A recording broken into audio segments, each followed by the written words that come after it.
The man who's really led and galvanized the GOP's efforts to rally behind Judge Kavanaugh is Lindsey Graham.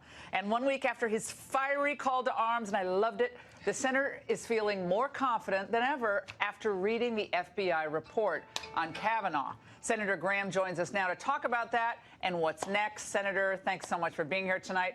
What other games can we expect from the Democrats before this thing goes to the final vote? Think of the dumbest idea, and they'll do it, whatever that is. If they ever write a book about overplaying your hand in politics, this is in the first chapter.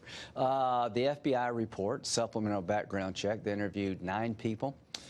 They followed the direction of the 3 senators who asked for more FBI investigation.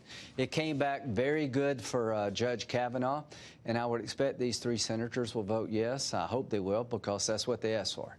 The complaint from the left, there are a lot of them. And we have a few senators, a few of your friends and others who comment today. Let's watch. It's obviously a cover-up. The Trump White House, working with the Republican leadership in the Senate, have deliberately circumscribed this investigation. They're making a mockery of the constitutional requirement that the Senate provide its advice and consent. That report, if that's an investigation, is a bull investigation. The reality is that is not a full and thorough investigation. It's not full. It's not thorough. They didn't interview Kavanaugh, Ford, or Deborah Ramirez's second cousin twice removed. To my good friends, this is advise and consent. This is your view of the Senate's role, is to take a good man's life, turn it upside down, betray Dr. Ford's trust, do everything in the world to destroy him, to hold the seat open past the midterms. That's not advise and consent. That's despicable. It's going to blow up in your face. I hope it does, because it was wrong. He's going to get on the court.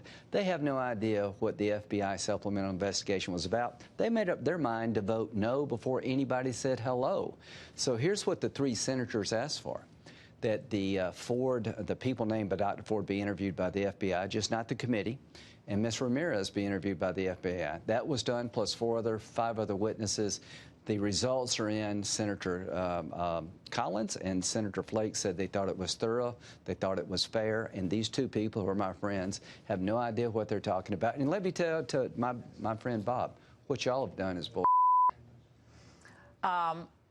Senator Schumer talked about the emotion that drove Christine Ford and the country rallying behind her, and it seems like he's taken this into kind of a midterm pose. Let's watch. Yeah. Dr. Ford came forward and won America's hearts. And our Republican colleagues were upset because that might derail their headlong rush to put Judge Kavanaugh on the Supreme Court.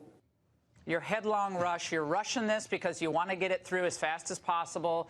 Could be more of an investigation. Right. But this was emotionally based. And you saw those protesters today on Capitol Hill. Lots of women. They took over the Hart Office building for I don't know how long. But, I mean, they promised that they're going to keep doing this, Senator Graham. They're going to keep hassling you guys in elevators and cornering you in the halls. And the protest culture, which I talked about at the beginning of the show, is going to continue. Well, it won't work with me. I think my colleagues feel offended. As to Senator Schumer, I've never been more disappointed in you and your party. You're the ones that knew about Dr. Ford's accusations in July. She requested to remain anonymous. It was somebody on your side who leaked it to the press for a political purpose.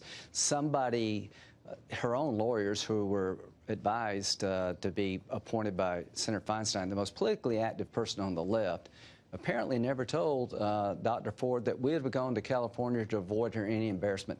Please don't use and abuse this woman anymore. Her accusations have not been corroborated. Time, place, location, we don't know any more now than we did before. The people she named says they don't know what she's talking about. So it really offends me that Senator Schumer would continue to abuse Dr. Ford. They're the ones who are playing politics. I voted for Sotomayor and Kagan, never thought twice about it, but I'll tell you right now, this is the defining moment in the 2018 election. This is unfair. Let's talk about repercussions for what happened. Okay. Either the filing of false affidavits, right, if that can be proved, possible, obviously, civil case defamation. But what back to this leaking issue, which we talked about on the show tonight before your appearance. It seems like someone's not telling the truth here about what happened on the Senate side. Sure. Do you believe what Dianne Feinstein said when she said, well, I didn't ask anyone, then she turned around and said, well, oh, no, they tell me I did ask them. And no one on my staff leaked this. Do you believe that? Well, I believe Dianne Feinstein didn't leak it, but I don't know about her staff. I do know this. Her staff recommended to Dr. Ford Ms. Katz, who hates Trump as a politically active leftist lawyer. And apparently Dr. Ford was not told by our legal team our committee would have gone to California to do this in private. I know somebody on their side leaked an anonymous letter without a postmark. But why not get secure their emails and texts? Leaking confidential information. You're going to do that tonight? Here's what I'm going to do. Anybody who did this is going to pay a price. The people who exposed my name, Senator Lee, Senator Hatch, that person's going to pay a price. My goal, if I'm the chairman of this committee, is to make sure it never happens again. And the best way to make sure it never happens again is to punish those who did it. What lesson do you think the president should take out of all of this? I mean, this was a moment where the party finally, in my mind, got unified behind what this president wants to do. Economy's on fire, great judges, NAFTA renegotiated. What's next? The president should take the following. If you appoint a good person who gets destroyed in a despicable manner and you fight for him, people will like you more. Whether you're a Trump Republican, a Bush Republican, libertarian or vegetarian Republican, we're all together now thanks to this despicable attack on a good man. Here's what I want the president to know. Do the right thing and fight for it, and you'll get rewarded. Kavanaugh's going to be on the bench, and those who tried to destroy him are going to be looked at, and they're going to pay a price. And I think this is going to help us in the midterms. I hate that this is what it took to help Republicans. But to the other side, you made the biggest mistake of your life. To the 3 Republicans, you're all friends of mine.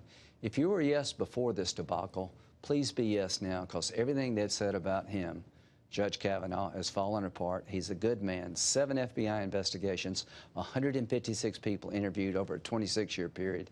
All this stuff is garbage. But you were a House impeachment manager back in 1998. I remember it well.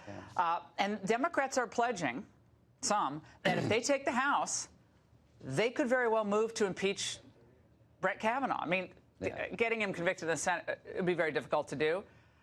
Do you expect that to happen if Republicans lose the House and keep this saga going? I think the Democratic Party's been taken over by irrationality. Hatred is their only platform.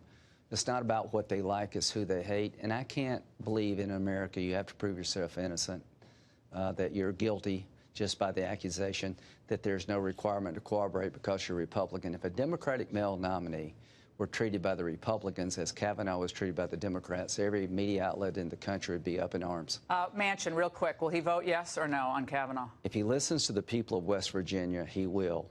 Brett deserves your vote, Joe. He's my friend. I've known him for a long time. If you listen to Schumer, then the people of West Virginia are going to remember it.